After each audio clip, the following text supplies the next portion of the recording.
yo me uno también a la insistencia del senador Durán y de la senadora Martínez para que la comisión vaya hasta allá, presidente. Yo creo que es clave que eso se resuelva. Yo creo que le prestamos un servicio grande al país si vamos y miramos de primera mano qué es lo que está pasando. O sea, hay un problema laboral gravísimo y hay un problema social de comunidades supremamente complicado. Y si esto no se atiende y se resuelve, pues lo que va a haber es más problemas. Porque es imposible que si esas cosas siguen como están, no aparezcan más conflictos. Un par de cosas más. Con el ministro Rodado venimos teniendo una discusión desde hace rato sobre el state take, ¿no? Lo que le toca al Estado, ¿no? La suma de regalías, impuestos, etcétera. Yo no voy a volver a repetir las cifras aquí, pero no comparto en general las del ministro.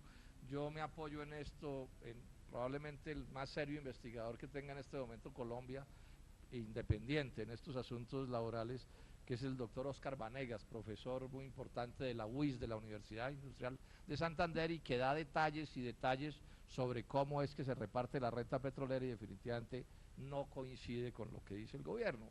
Y señala puntos de divergencia. Por ejemplo, el gobierno la calcula suponiendo impuesto de renta del 33%. Y se sabe que no pagan impuesto de renta del 33%. Entonces eso ya de entrada empieza a cambiar las cosas. O sea que ahí tenemos un desacuerdo, pero en este momento lo que me interesa enfatizar es esto. Yo hablé cómo han evolucionado los contratos de Rubiales, para señalar una sola cosa: el contrato cada vez es peor. El ministro da unas razones para que sea peor, pero tiene que aceptar que el contrato cada vez es peor. Esa es mi preocupación. Y el último, al cual básicamente el ministro no se refirió, se llama el bloque CPE-6, que está al suroeste de lo que vienen explotando, pero que es finalmente el mismo yacimiento. Ahí la participación para el Estado colombiano es del 0%, pues, fuera de regalías y de impuestos. O sea, pero de ese famoso state take, mientras antes se venía 60%, 50%, 30%, ahora es 0%. Eso está dicho en todos los documentos. Yo aquí tengo citas de la propia Rubiales diciendo eso. Yo creo que es un error, y ese es un contrato de la ANH. Es que este es un contrato de concesión. Es que como aquí las discusiones son viejas, ministro, entonces yo fui de los que dije con Hugo Serrano que haber pasado del contrato de asociación al de concesión era un atentado contra el interés nacional. Bueno, este contrato es del 2007 o del 2008, no tengo la certeza, 2008, o sea que es un contrato de concesión cuando ya se sabía lo que estaba pasando con los precios, ministro. Ya se sabía lo que había ahí. Es decir, yo creo que ahí se configura un detrimento patrimonial. Yo creo que el deber de la ANH es haberle entregado ese contrato a Ecopetrol. Obvio. Imagínense, o sea, un petróleo reconocido, sabido, ahí está, de papaya, como se dice, ¿cierto? Un contrato que es el de concesión, que es leonino contra el Estado colombiano, pero que puede no serlo tanto si se hace con Ecopetrol, y pum, van y lo hacen con Pacific Rubiales. A mí eso me lo tienen que explicar algún día de alguna manera. Pero el punto es que cada vez los contratos son peores. Esperemos pues que no duren demasiado gobernando, porque no sé a dónde van a ser capaces de llevar los contratos. Bueno, dos cosas más. Ministro, lo del bloqueo de los carros de Ecopetrol es cierto, de los carros de las Rubiales. Esperemos que el ministro le digan que sí es cierto lo que estoy diciendo. Sí. Senador Robledo, es que le estaba haciendo aquí una pregunta de acuerdo a su inquietud. ¿Cuándo se vencen estos contratos que estamos hablando de Rubiales? Entonces, aprovechando que estaba aquí la Agencia Nacional de Hidrocarburos, quería también aprovechar que nos digan cuándo se vencen los contratos. Tiene la palabra, siga. Sí, entonces estaba diciendo, ministro. Tiene la palabra el senador. Ministro, esto es importante. Lo del bloqueo con los carros de Rubiales y las piedras y una cama baja también atravesaron, por ahí está la foto, ¿sí? Eso es cierto. Y es cierto que los soldados estaban mirando ahí como si estuvieran viendo pasar un desfile. Ahora, no son los soldaditos, claro, es quién es el jefe que tolera una cosa de esas. Yo sobre eso estoy seguro que es cierto, pero le voy a pedir un favor, y es que todo lo que usted haga para aclarar ese asunto y tomar las medidas, se lo informe a esta comisión en detalle. O sea, que con todo detalle usted nos vaya diciendo qué va a ir haciendo para aclarar si es verdad o no es verdad. Yo creo que es verdad, pero que se aclare. ¿Y qué medidas va a tomar el gobierno frente a ese hecho? Porque eso me parece de una gravedad desproporcionada. Y más si van a instalar dentro del campo de Rubiales en carros de la compañía, con gasolina de la compañía, me imagino que con camas y comida de la compañía, un batallón. Porque esto ya es meterle a un conflicto social un ingrediente demasiado complicado, como cualquiera puede entender. Hay un asunto que no le puedo dejar pasar, ministro Rodada. Usted dice que sí, que hay que mirar el problema de las relaciones laborales y que eso el Ministerio de la Protección lo mirará. Pero advierte, que fue lo mismo que advirtió el presidente de la República en una reunión, no se tolerarán medidas de hecho. Esto suena es muy fácil decirlo, ministro, pero mire cuál es el problema aquí de fondo. Es que las normas están hechas para que pase lo que pasa. Entonces lo que ustedes le están diciendo a los trabajadores es que se tienen que aguantar eso, pase lo que pase. Y que lo único que pueden hacer es mandar cartas y esperar a ver si alguien les hace caso. Y resulta que lo que tuvimos en estos días fue un estallido social por la desatención del gobierno. La viceministra dice que han hecho unas cosas, bueno, pero las han hecho todas después del conflicto. Los trabajadores toman nota. Antes del conflicto a nadie se le ocurrió poner una oficina del trabajo, cosa tan elemental, en Puerto Gaitán, donde además hay miles de trabajadores de La Palma también, porque ese es un centro obrero importante en Colombia. Entonces, cuando usted le dice a los trabajadores que aquí no se aceptan medidas de hecho y que ahí están las leyes de la República y el ejército y la policía, usted no usa esas palabras, pero aquí todos sabemos entender, están para que eso se cumpla. Y sale el jefe de Pacífico y Rubiales, lo acaba de decir el presidente de la comisión, el doctor Mora, y dice lo que dijo, ¿no? Es, a mí nadie me puede obligar a nada, ¿sí? Porque es lo que dice, yo estoy cumpliendo con la ley. Y en su interpretación probablemente hasta sea así, porque la ley está hecha para que pase lo que pasa. Entonces yo le llamo la atención, ministro, a eso, porque aquí lo que se está buscando son soluciones. Ustedes no hacen ni un solo planteamiento de modificar las leyes de la República. Y sí dicen que el que no se someta a las leyes, le aplican medidas punitivas por estar en las vías de hecho. Y eso solo pueden ser los trabajadores colombianos. Esta es una reflexión que la dejo a la Comisión Quinta, senadora Marisa Martínez. O sea, eso es lo que están diciendo hoy aquí.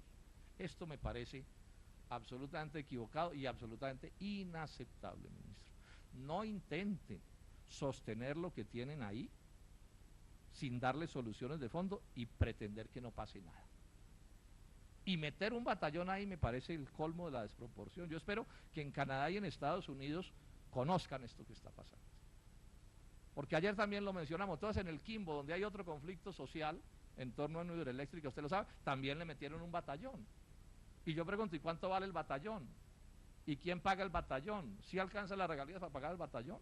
Todo eso es parte del asunto que tenemos que mirar con mucho cuidado.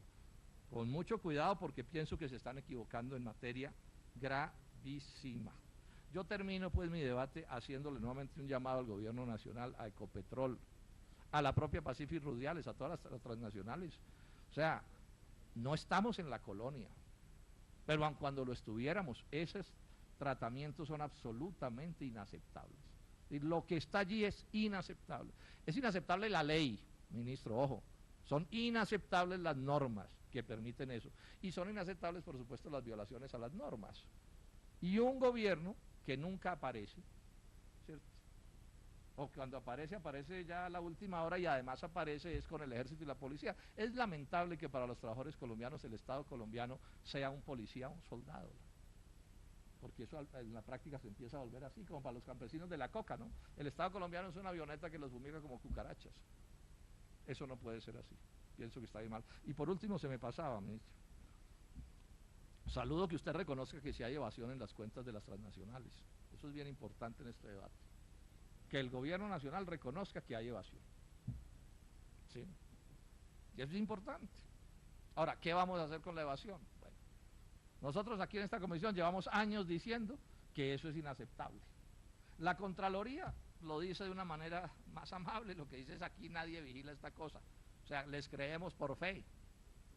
Y la solución que usted está planteando, ministro, no me gusta. Bueno, primero no me gusta, lo leí antier en una revista, se me olvidaba, y es que el ministro Echeverry se está negando a darle unos cuantos pesos al Ministerio de Minas para que se mejore en un tricito la auditoría.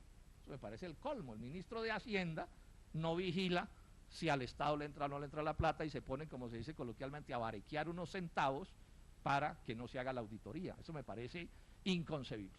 O sea, sabemos que hay evasión. Se le piden unos pesos al ministro de Hacienda para que haya algo de auditoría, y el ministro dice que no. En otro país se cae el ministro. Ok, hay evasión de 10 pesos para controlar la evasión y el ministro no la da, la plata.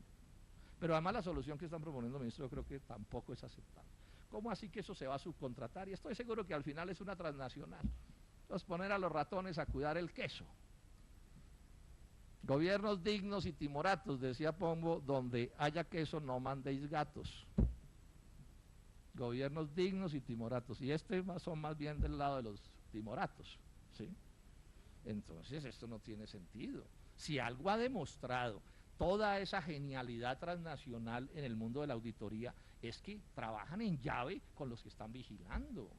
Ahí están los datos de las firmas calificadoras de riesgo, ahí está el escándalo de Andersen, socia de Enron en la defraudación del patrimonio norteamericano. Entonces ahora nos van a traer a unos gringos a cuidar a otros gringos, y la gran hazaña es que son gringos. No, ministro, contrate colombianos, ingenieros colombianos, economistas colombianos, contadores colombianos, páguenles los sueldos que deben pagarles, denle los programas de computadores que deben pagar, y vamos a impedir que se roben un centavo de las cuentas nacionales. Eso es lo que hay que hacer. Para eso es que se eligen los gobiernos, no para andar subcontratando. No nos falta sino que contraten, y no están lejos, subcontraten el ejército y la policía para impedir que los trabajadores colombianos hagan protestas. Muchas gracias, ministro. A usted, senador Robledo. Pues lo que va a haber es más problemas, porque es imposible que, si esas cosas siguen como están, no aparezcan más conflictos. Un par de cosas más. Con el ministro Rodado venimos teniendo una discusión desde hace rato sobre el state aid, ¿no? Lo que le toca al Estado, ¿no? La suma de regalías, impuestos, etcétera. Yo no voy a volver a repetir las cifras aquí, pero no comparto en general las de... Yo me uno también a la insistencia del senador Durán y de la senadora Martínez para que la comisión vaya hasta allá, presidente. Yo creo que es clave que eso se resuelva. Yo creo que le prestamos un servicio grande al país si vamos y miramos de primera mano qué es lo que está pasando. O sea, hay un problema laboral gravísimo y hay un problema social de comunidades supremamente complicado, y si esto no se atiende y se resuelve, suponiendo impuesto de renta del 33%, y se sabe que no pagan impuesto de renta del 33%, entonces eso ya de entrada empieza a cambiar las cosas. O sea que ahí tenemos un desacuerdo, pero en este momento lo que me interesa enfatizar es esto. Yo hablé cómo han evolucionado los contratos de Rubiales, para señalar una sola cosa: el contrato cada vez es peor. El ministro da unas razones para que sea peor. Del ministro, yo me apoyo en esto, probablemente el más serio investigador que tenga en este momento Colombia, independiente en estos asuntos laborales, que es el doctor Oscar Vanegas, profesor muy importante de la UIS, de la Universidad Industrial de Santander, y que da detalles sobre cómo es que se reparte la renta petrolera, y definitivamente no coincide con lo que dice el gobierno. Y señalo puntos de divergencia. Por ejemplo, el gobierno la calcula peor, pero tiene que aceptar que el contrato cada vez es peor. Esa es mi preocupación. Y el último, al cual básicamente el ministro no se refirió, que se llama el bloque CPE-6, que está al suroeste de lo que vienen explotando, pero que es finalmente el mismo yacimiento. Ahí la participación para el Estado colombiano es del 0%, pues, fuera de regalías y de impuestos. O sea, pero de ese famoso